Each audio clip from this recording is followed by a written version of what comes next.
Muy bien, esta mañana voy a tocar un tema que es muy interesante.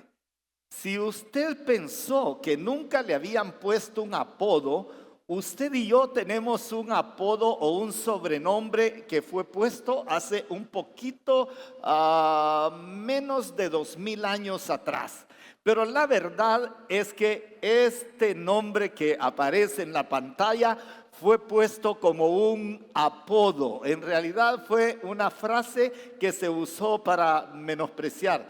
Vamos a ir al libro de los Hechos en el capítulo 11 y vamos a leer 2 versículos para que usted vea dónde aparece la primera mención oficial de este nombre que hasta hoy nosotros seguimos usando de muchas maneras y de una manera muy honrosa. Recuerde, antes de leer, recuerde que estamos tratando de aprender los principios de la iglesia de Antioquía. Ya he explicado bastante este tema de la diferencia entre modelos y principios, y en esta iglesia, como he dicho en otras ocasiones, pasaron cualquier cantidad de cosas, hermanos, rápidamente. Es que uno vuelvo a leer el pasaje y digo, esto se me quedó, esto no lo he dicho, pero siempre hay un mensaje de cierre dentro de un par de domingos en donde tratamos de recoger todo y decir cuán inspiradora es esa iglesia. Pero una de las cosas que pasaron es que en este lugar nos pusieron un nombre. Libro de los Hechos, capítulo 11, versículo 25, y de ahí vamos a comenzar a leer. Solamente 2 versículos vamos a leer. Gracias por ponerse de pie, ¿verdad? Esta es una señal muy linda también de la iglesia, de reverencia a la palabra de Dios. Después fue Bernabé a Tarso para buscar a Saulo, y hallándole le trajo a Antioquía.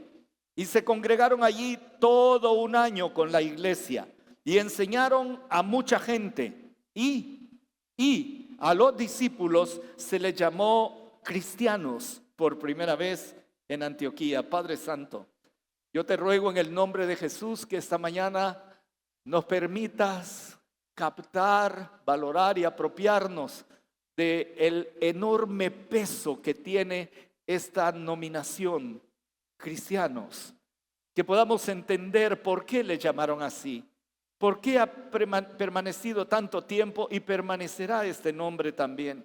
Gracias, Señor, porque tu Espíritu Santo sin duda nos va a llenar a todos para que su palabra penetre bien en nuestro corazón, en nuestra mente, en nuestra voluntad y haga cambios.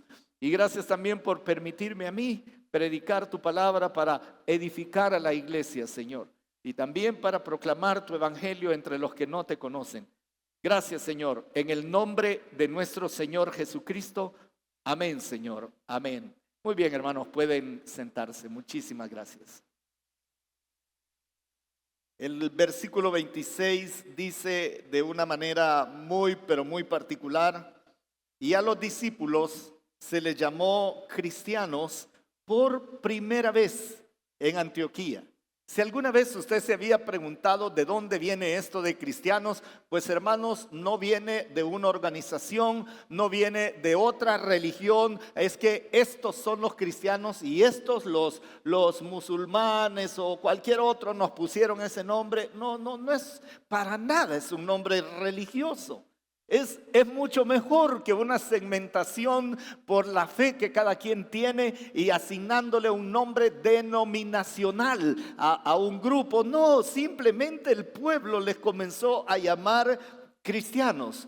Antioquía es la cuna de ese nombre. En el libro de los Hechos solamente aparece 2 veces este título. Esta es la primera, y la segunda es cuando Pablo está predicando su discurso delante de Agripa, un rey judío por ahí.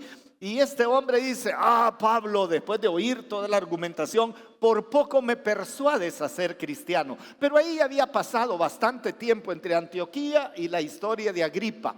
Y luego Pedro, en una de sus cartas, mucho tiempo más adelante, dice él: pero padezcan como cristianos. Y son las únicas 3 veces que aparece la palabra como tal mencionada en todo el Nuevo Testamento, en toda la Escritura en realidad. Cristianos es una palabra muy genérica que tiene que ser nueva 2000 años. A eso me refiero, porque esta palabra no existía antes. Les decían lo del camino, los seguidores de Jesús, les decían los discípulos del Cristo, de montón de maneras les decían. Pero cristianos, allí se acuñó. Y de la palabra griega, que es exactamente igual, se transliteró al castellano y ese es el título que a nosotros nos dan. Pero esta palabra es interesante porque no es honorable en la opinión de los que la pusieron. En realidad esta es una palabra que es una especie de sobrenombre, un apelativo o un apodo para entender esto bien. Y lo que significa es imitaciones, formatos más pequeños de algo más grande. Es decir, aquí hay un patrón de algo y estos son copias de ese patrón. Pero la idea era un término bastante, si no despreciable, un poco de tono burlón. Lo hacemos acá en nuestra cultura, ¿verdad? Ahí le andamos poniendo apelativos y nombre. Es que este es de los, cuando teníamos presidentes, ¿verdad? Es que este es militarista, ¿verdad? No, es que este es liberal, ¿verdad? Y tal. Y eso hace que la gente sea metida en una botella. Y para algunos ser conservador, literal, gobernista, militarista, era una cosa como un poquito para ofender, ¿verdad? Algunas de estas cosas. Todavía hasta hace algunos años decían arenero, pues sí, arenero, hasta golpeaba porque era una manera de segmentar a alguien y para otros pues era muy honorable hacerlo de esta manera. Pues esto era igual, le llaman cristianos. Y la razón de llamarles cristianos básicamente es, la intención es burlarse o escarnecer. Tácito, el historiador latino de la época, escribe en uno de sus anales de la historia de aquel momento, dice, el vulgo, esto ya desde Roma, ¿verdad? El vulgo los llama cristianos. Ni siquiera era un apelativo que la academia les había puesto, los teólogos, pero los grandes, no. El vulgo, la gente del pueblo le llama cristianos. Así surge este título o este apodo. Pero los discípulos de Jesús siempre lo consideraron como algo muy honorable. Es como, ¿sabes cómo les vamos a decir a ustedes? Cristianos les vamos a decir, cristitos. Eso significa la palabra. Los cristitos les vamos a decir, porque andan detrás del Señor y viven como Él y predican como Él y hablan como Él. Los cristitos. Y les gustó. Le gustó, hermanos, de verdad le gustó y se apropiaron de algo que les fue dicho con mala intención y se lo apropiaron tan bien que hasta hoy siguen llamándonos cristianos. Era un título de mucha, pero de mucha honra. Hay algunas preguntas obligadas. ¿Por qué nos llaman cristianos hoy en día? ¿Por qué nos llaman cristianos? Y usted debe tener muchas respuestas alrededor. ¿Es solamente un asunto de filiación o de membresía o de semejanza? ¿Por qué? ¿De qué se trata que a usted y a mí y a la mayoría de los que estamos acá dicen, fulano de tal? No, es que es cristiano. Y van a invitar a tal evento a fulano de tal. No, ese es cristiano, ese aburrido es, ¿verdad? Ese no lo inviten. Vamos a traer a la señora fulano de tal. No, esa señora cuando le piden que dé las gracias por la comida se echa unas grandes oraciones y siempre termina diciendo en el nombre de Jesús, ¿verdad? Y claro, ¿verdad? Es como lo que está pasando hoy, pero realmente, ¿por qué nos dicen cristianos? Si es que todavía nos dicen cristianos, porque hay algunos que hemos pasado periodos de la vida donde hemos sido tan de las súper secretas fuerzas del cristianismo que la gente ni cuenta se da que somos, ni saben, no lo ven, no lo oyen, no lo sienten, pero los domingos levantamos manos y adoramos y tal. ¿Por qué nos dicen cristianos hoy en día? Y la otra pregunta es, ¿me parezco lo suficientemente a Cristo como para que me llamen cristiano? ¿O solo porque no profeso las otras religiones que están aparte de la religión cristiana? Y créame, nunca existió la tal religión cristiana en aquel momento. Lo que habían era cristianos. Así que ahí entramos otra vez a Antioquía, quienes habían entendido perfectamente que ser llamados cristianos era un honor, pero un tremendo honor. Y creo que la iglesia postmoderna, cuando digo postmoderna, es de esa filosofía que ya lleva unos 35 años, que cambió 40 tal vez, que cambió la mentalidad del mundo, y lo que era importante aquí deja de ser importante y otras cosas llegan a ser importantes, y vivimos en un mundo que es totalmente diferente, y la pandemia nos metió en otro rollo todavía más diferente de todo lo anterior, y la iglesia aparentemente no cambia. Y no debería cambiar algunos elementos como tal, pero yo creo que debemos trabajar, visualizar y trabajar para recuperar todos los factores necesarios para merecer el título de cristiano. Eso creo yo que es el planteamiento de esta mañana. Así que aprendamos pues y decidamos imitar los principios que los de Antioquía practicaron como para que lo llamaran cristianos. En realidad, cristitos.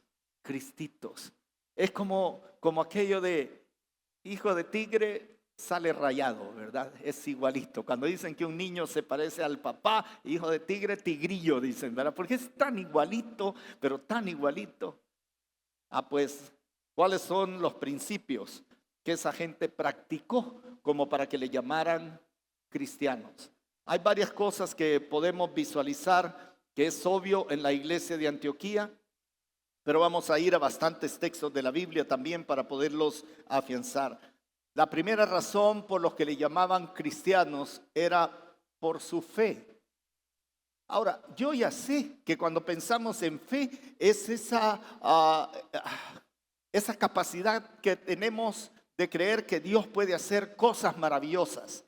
Dice, si tuvieran fe, ustedes podrían mover una montaña de un lado para otro, y se ha interpretado tan mal el pasaje de la fe como del tamaño de una semilla de mostaza, y creemos que tener fe es hacer que todas las cosas se alineen para que a mí me vaya bien. A usted no le está yendo bien porque no tiene fe. Ahora, ¿sabe cómo se llama eso? Fe en la fe, porque si tengo fe, todo me va a ser hecho. Ya Dios incluso sale de la ecuación y es mi fe. Hay libros enteros, hermanos. Tuvimos oleadas de la fe en la fe. Y el tema es cuando dicen, es que yo quiero tener fe, pero lo que hay detrás de ese quiero tener fe es quiero que todo lo que haga, lo que emprenda, las situaciones negativas que me vengan, yo salga victorioso de todas, obteniendo lo que merezco o debo tener o quiero tener, porque Dios es bueno. Tengo fe de que Dios es bueno y Él me va a dar todo lo que le pido. Bien, se requiere, por eso oramos.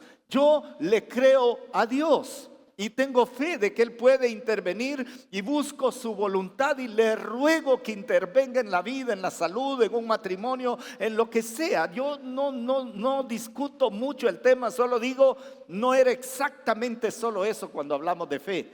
Cuando hablamos de la fe, las de Antioquía, me refiero a la apropiación personal. Y por favor, hermanos, ojo con esto, la apropiación personal y muy profunda de todo lo que se refiere a Cristo, porque no les pusieron de apodo lo de la gran fe, el grupo de personas de fe, eso no les pusieron cristitos les pusieron. Y por eso es que cuando hablo de esta fe, hablo de esa apropiación que me hago yo, no mi papá, mi abuela, mis tíos, mis hermanos mayores, no, yo me apropio personal y profundamente de todo lo que se refiere al que me comparan a mí, es decir, a nuestro Señor Jesucristo, y también el efecto que esto tiene para vivir con convicciones inamovibles acerca de Jesús. Convicciones inamovibles. No digo que no tenían confianza en Dios, tenían y mucha. No digo que no oraban fervientemente, oraban y mucho. Pero la gente dijo, aquí hay algo diferente en este grupo de personas. Tienen una convicción respecto de Cristo increíble. ¿Cuáles eran esas poderosas convicciones que esta gente tenía. ¿En qué estaba basada la convicción? Esta parte, digamos que es la más teológica del mensaje, pero vamos a ir a la Biblia y sí vamos a leer directamente de la Biblia. Pero una de las cosas que les identificaba era que precisamente entendían la identidad propia de Jesucristo. Miren, aquel tiempo como hoy había muchos maestros, había cualquier cantidad de enseñadores. De hecho, en uno de los juicios contra los apóstoles se levanta uno de los fariseos y dice: miren, ya antes se levantó fulano y se levantó Teudas y se levantó no sé quién y lo matamos y no pasó nada. Así que dejemos que crean que Jesús resucitó, porque si no es eso de Dios, esto va a pasar, pero que no nos vaya a hallar Dios combatiendo contra su propio espíritu y contra su Hijo, si es así. Esta gente tenía una convicción de la identidad de Cristo. Para ellos no era una imagen crucificada, no era una idea mística por ahí, un nombre que rima con pisto. No, entendían perfectamente que el Cristo era el Verbo eterno y principalmente único Señor y Salvador, y entendían perfectamente, y esto tiene que ver con el otro punto, que era su naturaleza. Vaya conmigo al Evangelio de Juan, justo detrás del libro de los Hechos. En el capítulo 6 hay una gran discusión, hermanos. Este capítulo 6 es tremendamente profundo. Mire lo que pasa. El Señor ha predicado un sermón acerca del pan de vida muy intenso, muy fuerte, muy demandante, que rompe con los pensamientos normales. Y se comienzan a ir, un montón de gente se comienza a ir porque no pueden soportar aquello. Y en el versículo 67 Jesús les dice a sus propios discípulos, les dice lo siguiente: ¿ustedes también quieren irse? ¿Acaso también ustedes quieren irse? Y bendito sea Dios que aparece Simón Pedro y dice estas palabras: Señor, ¿a quién iremos?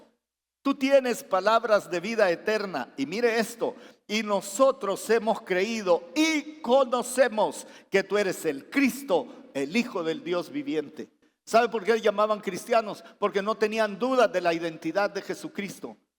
No era un utilitario, no era parte de lo que él decía ser. Su identidad es el Hijo del Dios viviente, el Mesías, el prometido.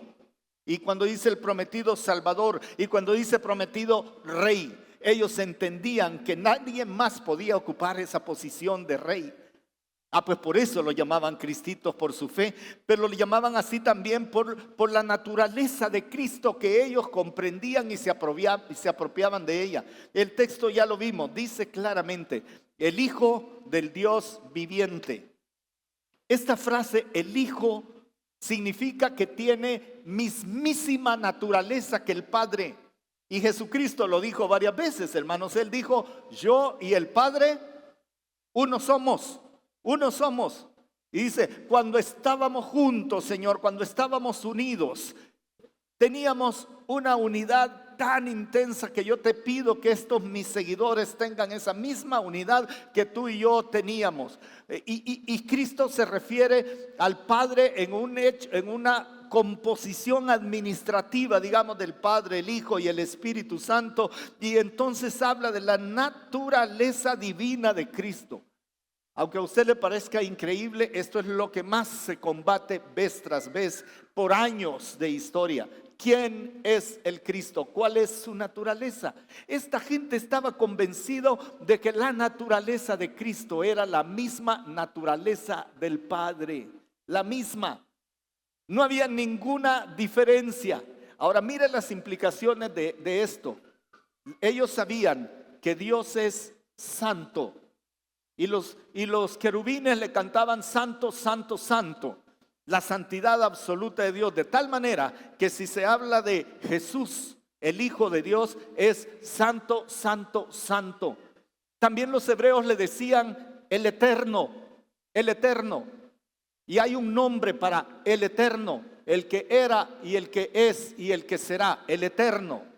Jesucristo dice: yo y el Padre uno somos, yo soy el alfa y la omega, eterno.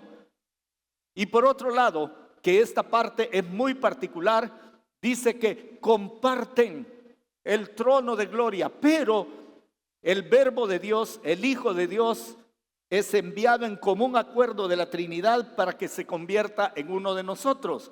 Así que Él tiene esta particularidad, es 100% Dios, 100% hombre. Y mire cómo tiene que ver esto con la salvación.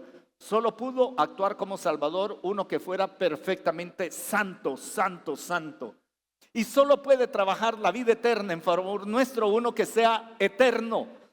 Y solo puede entender lo que sufrimos, pasamos, pensamos y sentimos los humanos, uno que sea absolutamente humano.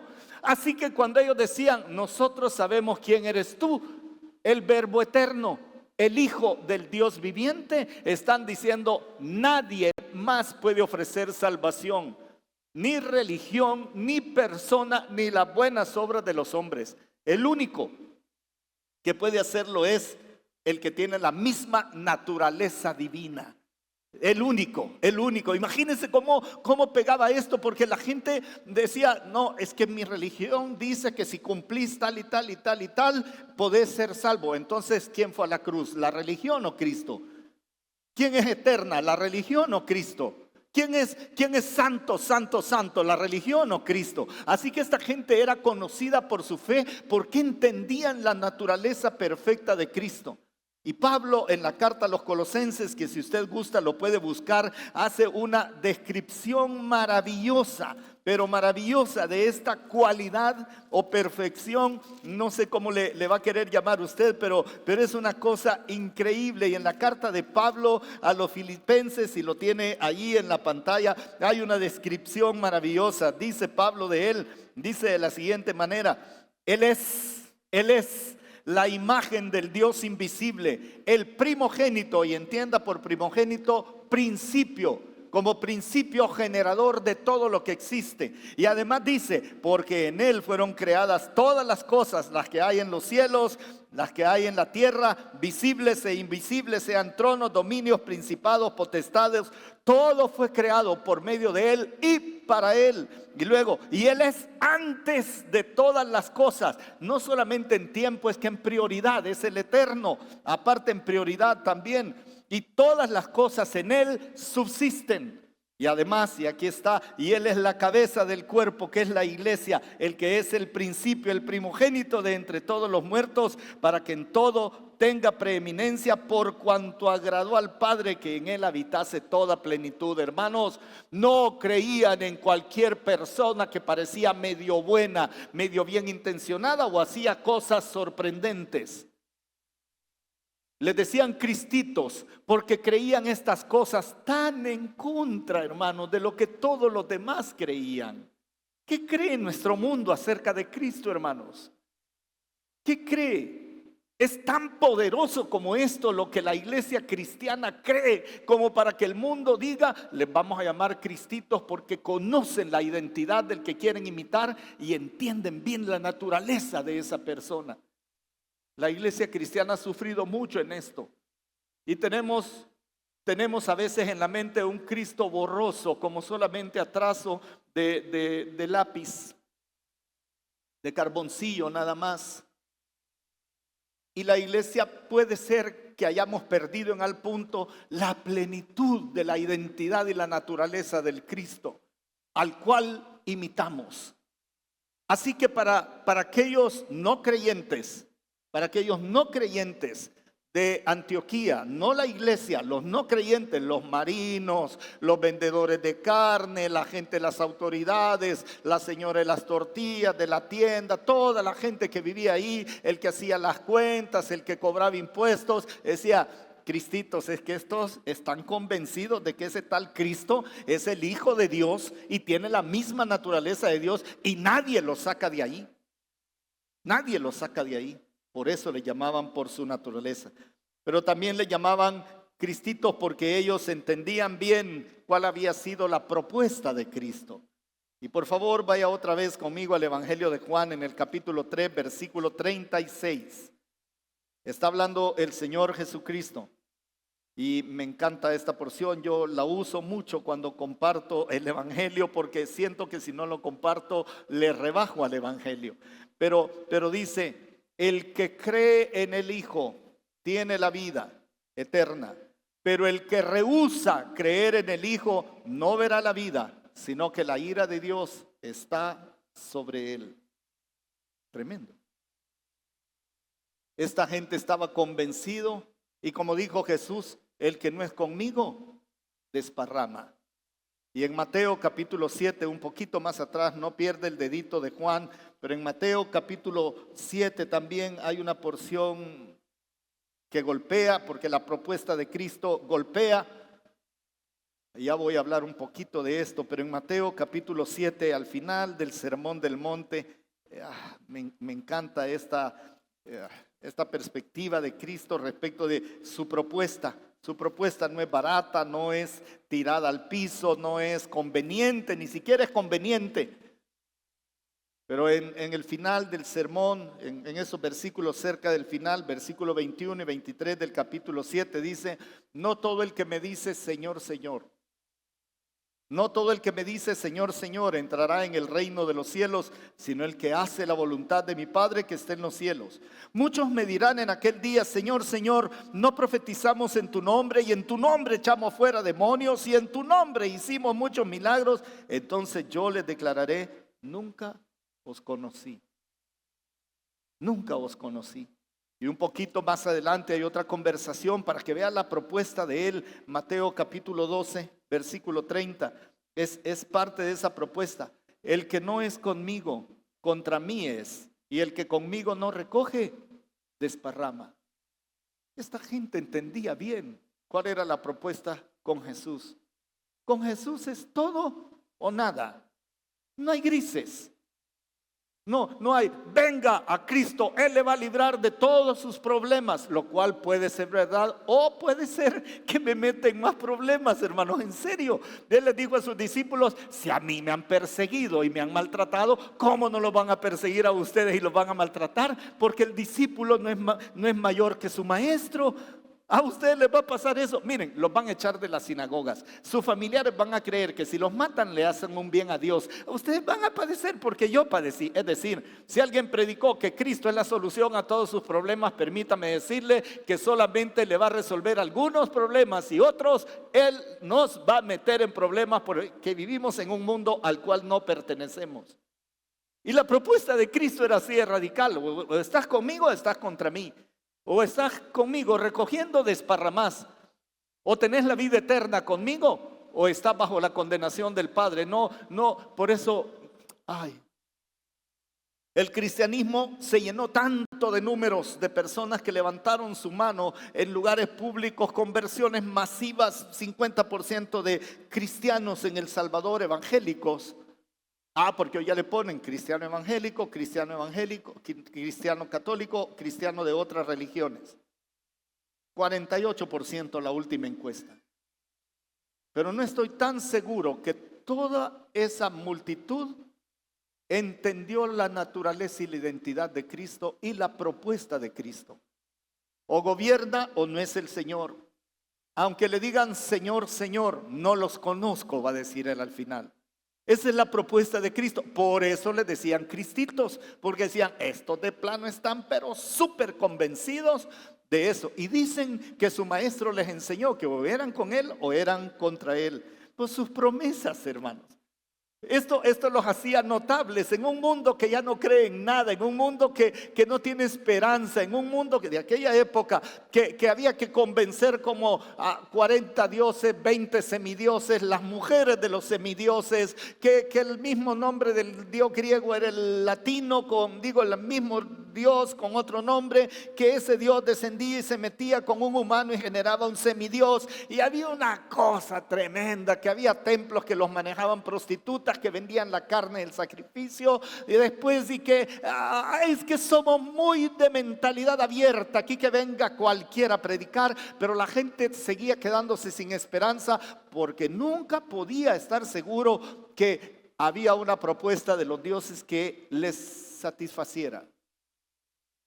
Y aparecen los cristianos y dicen: hey, mi Dios, el que yo identifiqué como el eterno, el verbo de Dios y el Hijo del Dios Altísimo en una identidad maravillosa, que me hace una propuesta radical.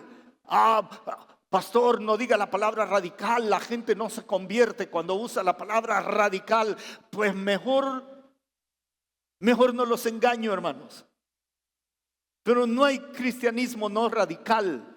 Ahora, no estoy hablando de legalismo, estoy hablando de mi convicción personal acerca de Cristo.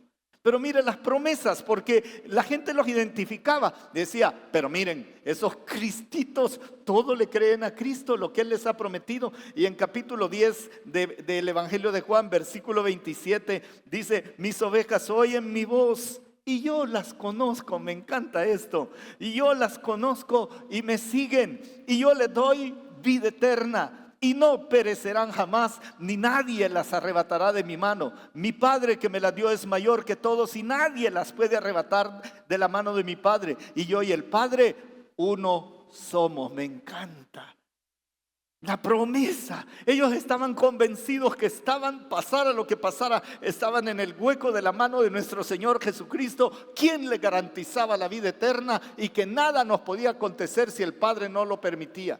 Y la visión de eternidad, hermanos, ¿sabe dónde ha perdido esta la iglesia? La hemos perdido en una visión muy materialista y temporalista, donde solo es importante el aquí y el ahora. Y dejamos de ver la gloria eterna. Es que no se sabe cómo es el cielo. No sé cómo es el cielo, pero es un lugar maravilloso. No sé cómo se va a disfrutar la vida eterna, pero es una cosa impensable, no la puedo describir. No sé cómo va a ser mi resurrección o cómo va a ser mi arrebatamiento, pero un día voy a ver la gloria de Dios plenamente. No sé cómo va a pasar, pero Dios tiene preparados para nosotros un montón de premios y reconocimientos. Corona, dice él. Y esta gente creía fielmente que la vida tenía instrumentos para vivirla, sus negocios, sus trabajos, todo lo que hacían. Pero verdaderamente, como lo recoge Pablo y dice, pero tenían puesta la mirada en el galardón. Pero sabían que no eran ciudadanos de aquí, que eran ciudadanos del cielo. Y oiga esto, y miembros de la familia de Dios. Dios es mi Padre porque creo en el que es igual a mi Padre. Pues así lo creían. ¿Cómo no les iban a llamar cristitos, hermanos? ¿Cómo no? Piénselo, es así. Y luego los reconocían como cristitos por la encomienda que llevaban a cabo. En Lucas capítulo 24, ay hermanos, esto podría hablar de cada punto de esto, es un mensaje en particular. Pero Lucas capítulo 24, la encomienda. Versículo 44, me gusta esto, es el cierre del Evangelio de Lucas. Dice así, Él les dijo, estas son las palabras que os hablé estando aún con vosotros, que era necesario que se cumpliese todo lo que está escrito de mí en la ley de Moisés, en los profetas y en los salmos. Entonces les abrí el entendimiento para que comprendiesen las escrituras, y le pido al Padre que les abra el entendimiento, que nos abre el entendimiento a nosotros. Y dice entonces, y Él les dijo, así está escrito, y así fue necesario que el Cristo padeciese y resucitase de los muertos al tercer día, y que se predicase su nombre en su nombre el arrepentimiento y el perdón de pecados en todas las naciones, comenzando desde Jerusalén, y vosotros sois testigos de estas cosas. ¿Sabe por qué le reconocían? Porque la encomienda la tomaron en serio. ¿Qué dijo el Señor? Que Él es el cumplimiento a la ley, los profetas y los salmos, y que tenía que padecer, ser muerto y resucitar. Eso dijo el Señor, y que nosotros somos los testigos a todas las naciones. Para que sepan esto, vamos. Donde sea. Que hay que ir a aprender otro idioma, vamos.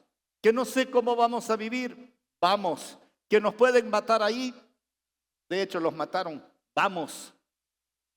Y la visión de extender, no mi religión, no mi marca, no mi lema, no mi logo, el logo de auditorio, no. La visión de compartir quién es. Lo mismo que ellos creían, la identidad de Cristo, la naturaleza de Cristo, la propuesta de Cristo y las promesas de Cristo, y además de eso, el mensaje de Cristo. Por eso no paraban de hablar, hermanos. Porque estaban tan convencidos de quién era Cristo que no paraban de hablar de Él. La identidad estaba tan clara. Y por eso le dice el Señor, pero vayan y cuando estén en Jerusalén va a venir sobre ustedes el Espíritu Santo. Y el Espíritu Santo los va a llenar de poder para que me sean testigos en Jerusalén, en Judea, en Samaria y hasta lo último de la tierra. Testigos, testigos. Pues estos, cuando hablamos de que lo llamaban cristianos por su fe, pues sí, ya dije, oraban. Esto es fe, hermanos. Esta es mi fe.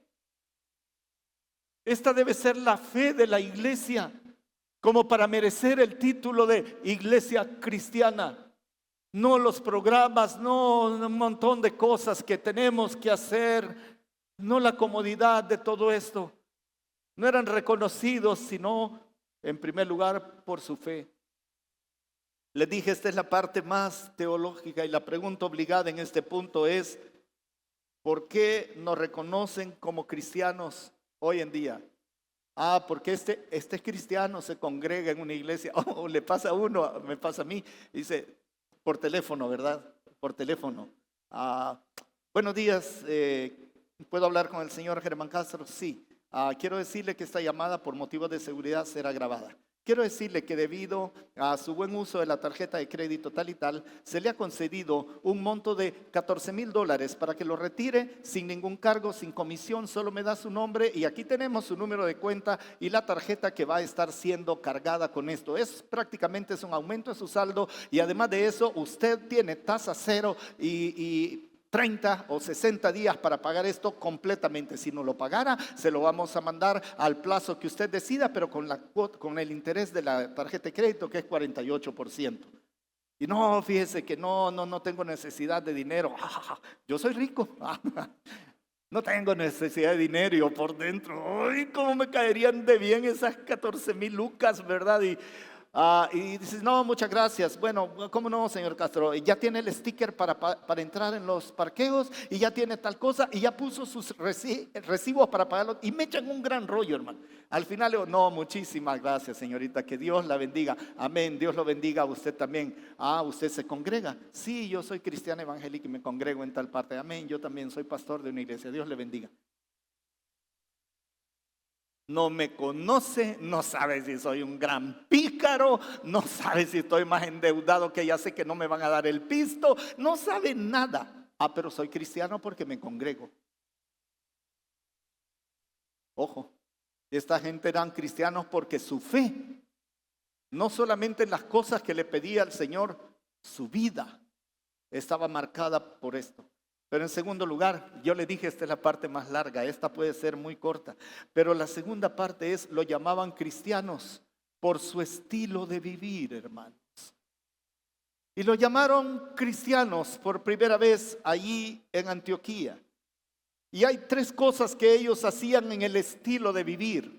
La primera era que predicaban abiertamente a Cristo en todo momento. Hechos 5:42. Y todos los días en el templo y en las casas no paraban de enseñar la palabra de Dios, no paraban de predicar a Cristo. Iban al templo, aparte porque ahí les leían las escrituras, porque ahí llegaba toda la gente y les hablaban de Jesús. Estos son llevados a Antioquía y empiezan a decir, me vende 10 libras de bacalao, por favor. Sí, con gusto, aquí está, Dios le bendiga. Mire, bacalao, una vez mi señor al que yo sirvo y sigo, él hizo un milagro increíble. Subió a una barca, pues no había pescado nada, y le pidió echar las redes a la derecha. ¿Y sabe cuántos sacaron? 252 peces sacaron en una sola, tanto que la barca se hundía. Ese es mi Señor, ese es Jesucristo. A Él sigo, a Él sirvo, y cada vez que compro pescado me acuerdo de mi Señor Jesús. Quisiera saber usted más de Jesús. Platiquemos un día de esto. Pues eso, donde el pan, a ver, pancito de ese horneadito en horno redondo, no sé qué, no sé cuánto, deme 3 denarios, o sea, un montón de pan, ¿verdad? Para la mesa del Señor, a saber para qué. Deme un montón de pan.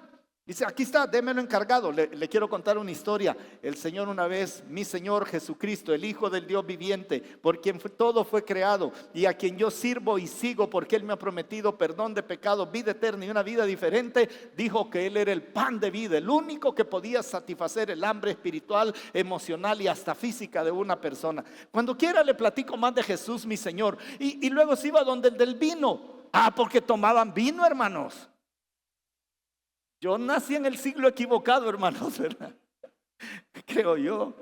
Richard dice que alguien le dijo que nació en el país equivocado porque no nació en Alemania, ¿verdad? Y lo que nos prohíben aquí, allá lo obligan a uno. No paraban, hermanos. Piense, haga una imagen de cualquier escenario y esta gente hablando de Jesús, y en Hechos 4:20 es que no podemos parar de decir lo que hemos visto y oído, y porque partiendo de ustedes, le dice Pablo a los de Tesalónica, ha sido predicada la palabra de Jesús por todos lados. No podían parar. Por eso también les decían cristianos, su estilo de vivir. Pues ¿sabe por qué otra cosa? Practicaban la ley del amor. Y el Señor Jesucristo, no lo vamos a buscar porque usted lo conoce, un nuevo mandamiento les doy, que se amen los unos a los otros. Si se aman de esa manera, todos los demás van a saber que ustedes son mis discípulos. Ahora imagínense el ambiente de amor que esta gente generaba, el perdón, la consolación, la ayuda mutua, el cariño, el afecto, la falta de maltrato, la justicia, la humildad. Eso lo llenaba todo, hermanos. Todo en amor. ¿Cómo no los iban a llamar cristianos o cristitos? Quizás no todos les creían todo, hermanos. Algo quiere porque así somos hasta los papás, ¿no? Cuando un hijo nos abraza, nos besa o nos invita a comer o algo así, uno va pensando, ¿qué quiere? Algo quiere, ¿verdad? Algo me va a pedir. Y no nos piden nada, solo amor, compartir. Pero eso los identificaba en una cultura donde el amor no era precisamente el principal valor. El amor, es todo un mensaje. Y en tercero, en estas tres cosas de el estilo de vivir, la práctica de la santidad, hermanos. Su estilo de vivir era santo, recto, justo, correcto. Si pecaban, confesaban, se arrepentían, eran perdonados, seguían adelante. Pero la santidad era tal, porque así lo dice Pablo en 1 Tesalonicenses, pues la voluntad de Dios es vuestra santificación, que os apartéis de fornicación, porque Dios no nos ha llamado Dios a inmundicia, sino a santificación. Hay dos mandatos en el tema de la santificación. El primero de ellos tiene que ver con la diferenciación espiritual y moral. Como aquel hombre, miren, yo no sé, pero yo antes era ciego y ahora veo. Yo personalmente, y creo que usted también personalmente puede marcar la vida de antes de Cristo, sin Cristo y después que conoció a Jesucristo. Y cómo cambian los valores, cómo cambia el lenguaje, cómo cambia la perspectiva de la vida, cómo un cónyuge violento, irascible, irresponsable se vuelve un padre o una madre amorosos y tal, porque han sido transformados y el anhelo de santidad está ahí. Y vuelvo a pecar y pequé mañana y digo, Señor, anoche me diste otro cheque en blanco cuando me confesé contigo y te pedí perdón, y vuelvo a pecar y el Señor vuelve a perdonarme y vuelvo a seguir adelante con el entendido que estoy en la búsqueda de la santidad. Dice, hoy no voy a pecar contra mi Señor, pero vamos a pecar, hermanos. Pero anhelo la santidad, anhelo la rectitud. El que robaba no robe más. O la mujer que llega arrepentida porque la van a matar a pedradas porque ha sido sorprendida en adulterio. Y el Señor, ¿dónde están los que te condenaban? No sé, Señor, se fueron. ¿Y cuáles son las palabras del maestro en ese momento? Yo tampoco te condeno.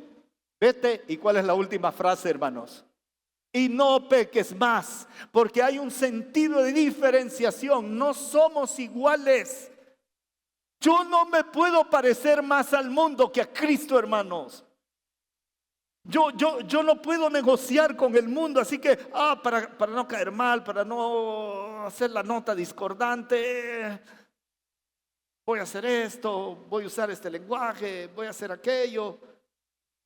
Y me comienzo a parecer más a los valores y principios del mundo que a los de mi Señor Jesucristo.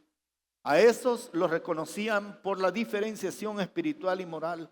En 2 Corintios, y quiero pedirle que sí, por favor, lo busque conmigo, porque es un texto que se ha usado de tantas maneras, pero tiene que ver con la santidad o la santificación, si usted lo quiere usar así. Pero al final de este capítulo, muy conocido, pero muy conocido. Tremendo. 6:14 de la segunda carta de Pablo a los Corintios. No os unáis en yugo desigual con los incrédulos. Ya, solo ahí eso. Porque ¿qué compañerismo tiene la justicia con la injusticia?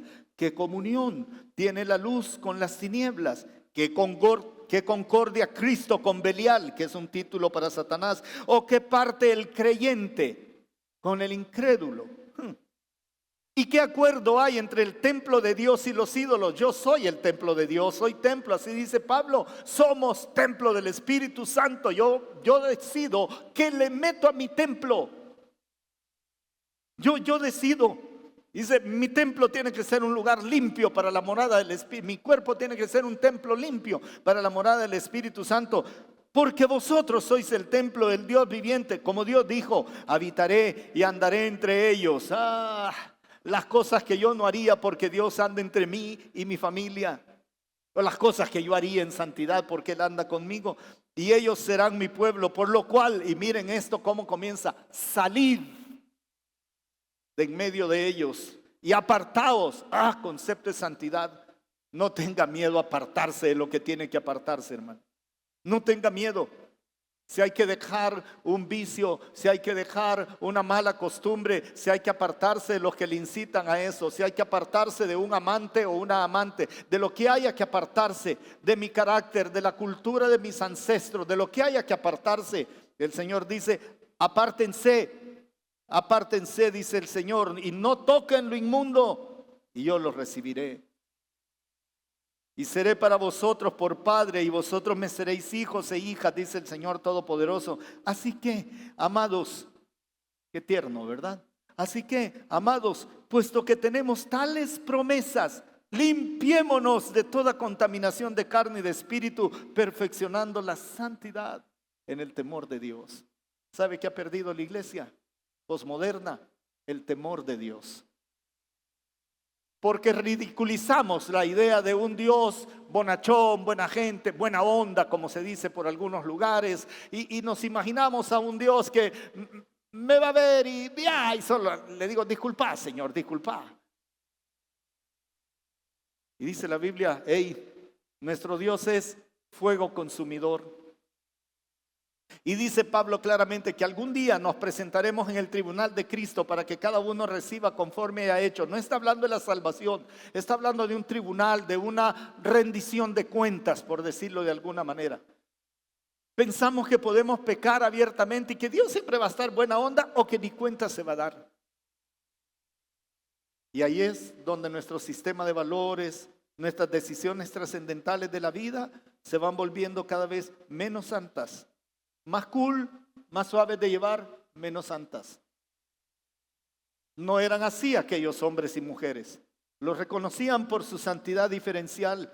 Los reconocían por la otra santidad, que es la separación como instrumento de uso digno para la gloria del Señor. Porque no había más anhelo que en ellos creo yo, que tener una actitud tan buscadora de la santidad y la rectitud y decirle al Señor, Señor, utilízame. Quiero ser un instrumento totalmente limpio para ti. Y Pablo en Romanos lo pone en estas palabras, Romanos 6:19. Así como para practicar la iniquidad presentaron sus miembros para servir a la impureza y a la maldad, ahora para practicar la santidad presenten sus miembros para servir a la justicia.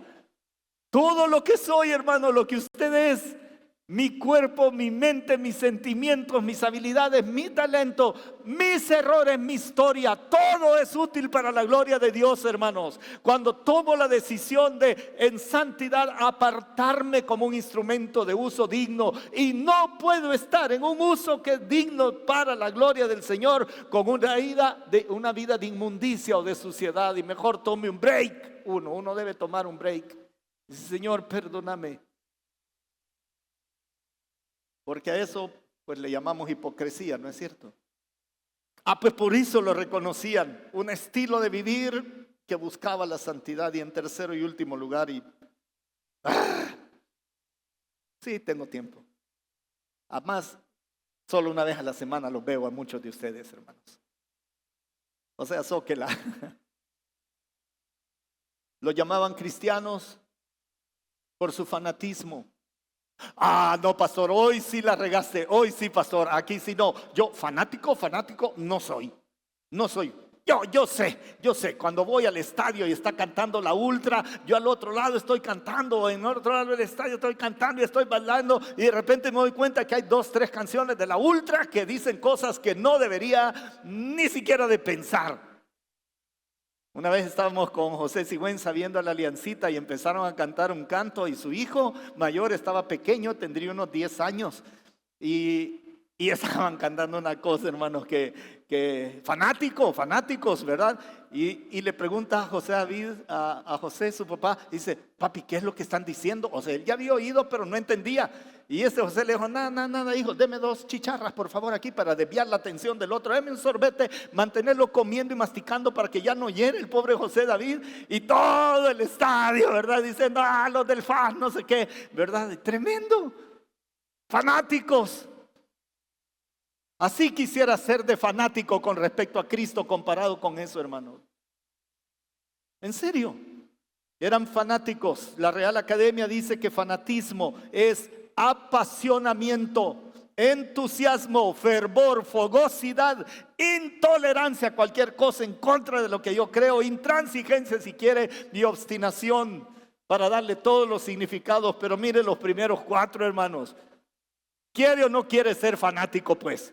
¿Quién no quiere estar apasionado de Jesucristo con un gran entusiasmo, fervoroso y fogoso servidor del Maestro? Si esa es la definición que voy a tomar, seamos fanáticos, hermanos. Pues a ellos los llamaban cristianos por fanáticos, hermanos. Los vamos a matar. Es un privilegiazo morir por Cristo de verdad y seguir las huellas que Él me dejó. Y le voy a dar, porque ya no tengo tiempo, porque tengo que ir rápido, ¿verdad? Pero los tenían por fanáticos porque la pasión de ellos era Cristo, porque su nivel de compromiso era total con Cristo. Y el compromiso, hermanos, es mucho más que un sustantivo cualquiera, es una forma de vivir por encima de lo normal. Y por eso lo llamaban cristitos. El compromiso no es un asunto de participación o colaboración.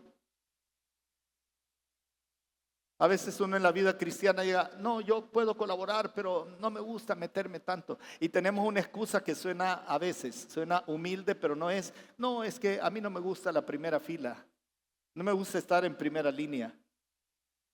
Pues no estamos hablando de reconocimiento, estamos hablando de compromiso. Frecuentemente el compromiso es muy sacrificial. El que quiera comer pescado, que se moje las rodillas, hermanos. No se puede, es que no se puede. Si me dice que es un cristito, yo creo que tenemos que trabajar el fanatismo personal, no el religioso, denominacional, no, el personal. Que mi pasión, mi entusiasmo, mi fervor, esté allí.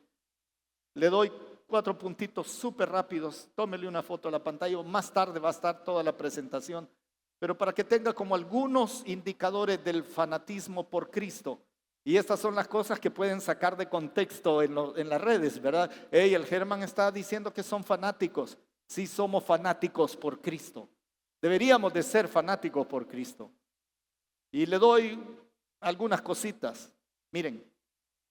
No eran meros seguidores o simpatizantes por los beneficios de Cristo. Tenían hambre, Él les dio de comer, se vinieron detrás de Él porque querían más pan.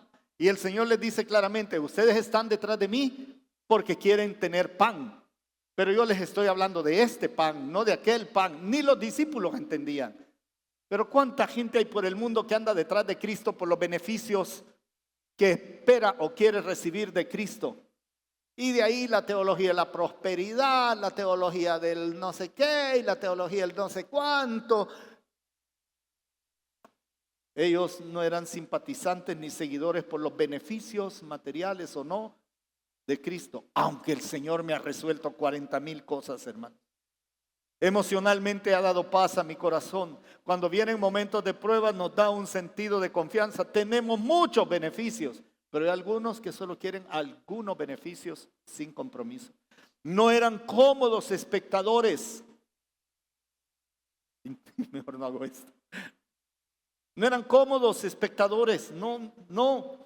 Eran cargadores de cruces, hermanos. Señor, te seguiré, solo deja que vaya y entierre a mi papá. Y no es que el papá estaba agonizando, es que el maestro tenía saber cuántos años.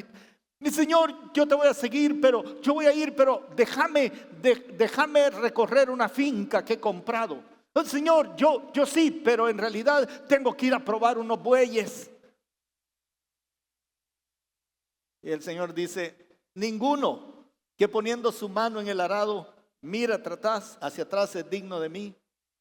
Dice, ¿me vas a seguir? Te quiero decir algunas cosas. El Hijo del Hombre, el Hijo del Dios Altísimo, no tiene dónde recostar cabeza. El Hijo del Hombre no tiene ni siquiera un burro propio para entrar en la ciudad. Ni siquiera tiene un lugar de reuniones para celebrar su última Pascua. Ni sepulcro tiene. ¿Estás seguro que me querés seguir? ¿Sabes qué tenés que hacer? Negate a ti mismo. Toma tu cruz y seguime. Entonces hablamos. Cuando rebajamos el evangelio de Cristo de ese nivel, no merecemos cristitos. No lo merecemos. No eran gente de agenda propia. Esto es muy duro para mí. Su única agenda era la de Cristo. Lo demás, complemento de la vida. Pero ya cuando una persona comienza a decir, es que no tengo tiempo para servir al Señor, queridos, revise su agenda. Y es muy probable que nos demos cuenta que no es un asunto de agenda. Puede ser de que no hemos entendido la identidad del Rey de Reyes y Señor de Señores, o la naturaleza de que Él es el Hijo de Dios y que Él tiene una propuesta de que el que no es conmigo es contra mí, el que conmigo no recoge desparrama. Mejor revise. El concepto de, es que usted está a tiempo completo. Hermanos, la única diferencia es que me pagan. Tiempo completo fue un argumento desde siempre en mi vida. Y lo digo porque aquí hay muchos que me conocen prácticamente de que vine a los pies de Jesús. Y cuando decidí llevar mi propia agenda, me di cuenta que algo no estaba bien en mi percepción de Cristo, mi identidad con Cristo. Esta gente no estaba solamente dispuesta a morir por Cristo, porque relativamente, digo yo, que de repente es fácil morir por Cristo. Estaba predicando ahí porque en un día de arrojo fui, prediqué, ¡pum! Me pegaron un tiro en la frente por predicador, ¡pum! Caí muerto. Segundos gloriosos para morir por Cristo.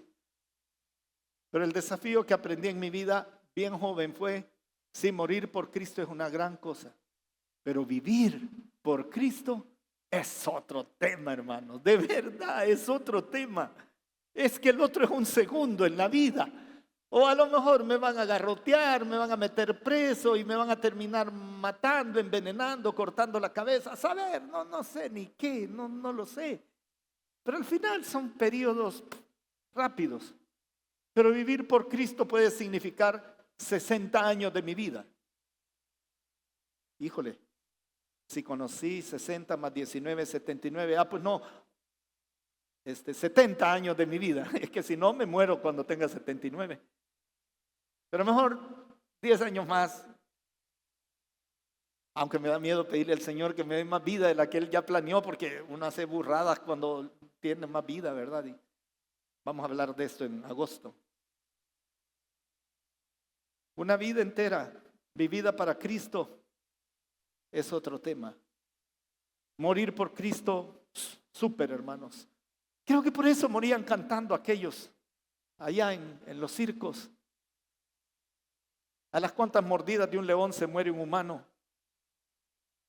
El león va aquí primero, asfixia, desmayo y después lo descuartiza y no al revés. Pero vivir, luchar con este cuerpo que a gritos me pide que peque todos los días, o con este mundo que me la pone tan fácil para pecar, o con Satanás que tiene un particular interés que nos parezcamos lo menos posible a Cristo, ahí estamos hablando de otra cosa. Tengo por cierto, dice Pablo en algún momento, que todas las aflicciones del tiempo presente no son comparables a la gloria venidera que en nosotros ha de manifestarse. Así que cuando yo sé que voy a tener una larga vida a lo mejor, y debo permanecer fiel a mi Señor Jesucristo, por lo menos en mi opinión, tenía un peso especial que si yo hubiera muerto por Cristo en la guerra. Los mártires son nobles, pero los mártires de larga vida y que de todas maneras terminan muriendo por Cristo, estamos hablando de otra cosa. ¿Qué anhela usted? ¿Qué anhelamos, hermanos? Pues por eso les decían cristitos, imagínense. Así que ser llamado cristito no era un asunto de gente de boca grande. Ser llamado cristito es esto y lo que no alcancé a decir. Principio Antioquía número 12. Imitar a Cristo debe ser nuestra máxima aspiración y es la más eficiente estrategia para impactar con el Evangelio a los que nos rodean y a nuestro mundo. Ser cristitos. Padre Santo, aquí estamos, Señor, a saber cómo estamos. Quizás compungidos, quizás gozosos. Y si hay alguien que dice, una gran regañada me pegó este hombre, yo te ruego que tu Espíritu nos haga tener el mismo sentir. Que anhelemos ser llamados cristianos por los motivos que aquellos fueron llamados cristianos. Que anhelemos en nuestro corazón parecernos más a ti, Señor. Ser como tú, Señor. Seguir tus huellas. No importa si hay que caminar por fuego, por aguas turbulentas, por lo que sea.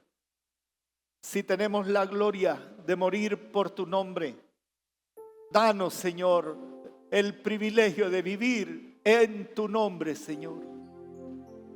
Si usted nunca había pensado qué significa ser cristiano, o piensa que ser cristiano solo es por ser miembro o parte de una religión o congregación, cualquiera que sea, déjeme decirle, no es por eso.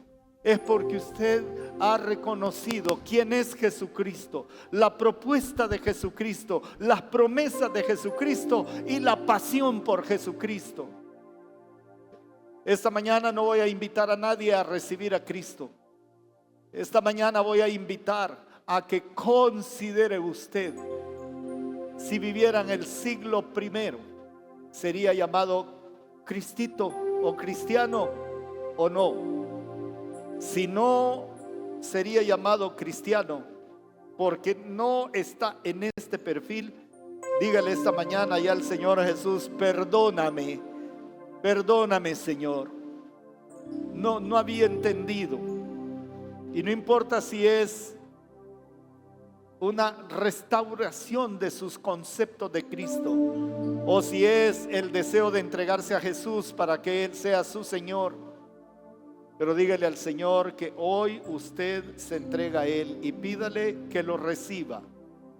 Y el Señor dice que le estará esperando en el hueco de su mano, porque Él pagó todo pecado en la cruz del Calvario, resucitó al tercer día, y es el Señor de la iglesia en general.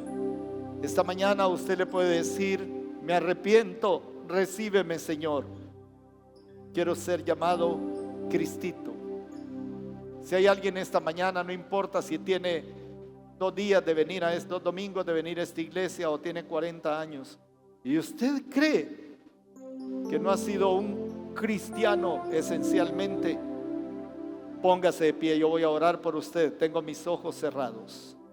Pero si usted cree que algo no ha estado bien y quiere decir: Señor, me quiero consagrar a ti, no es para salvación, es consagración, es determinación, es imitación de Cristo. Póngase de pie. Yo no estoy viendo nada. Es usted y Cristo. Y dígale: Señor, aquí estoy. Límpiame, santifícame, hazme instrumento, Señor, tuyo. Dame la pasión por ti. Bendito sea, Señor. Y en el poderoso nombre de Jesús encomendamos cada decisión esta mañana. Amén, Señor. Amén, Padre. Muy bien, hermanos. Dios les bendiga. Gracias.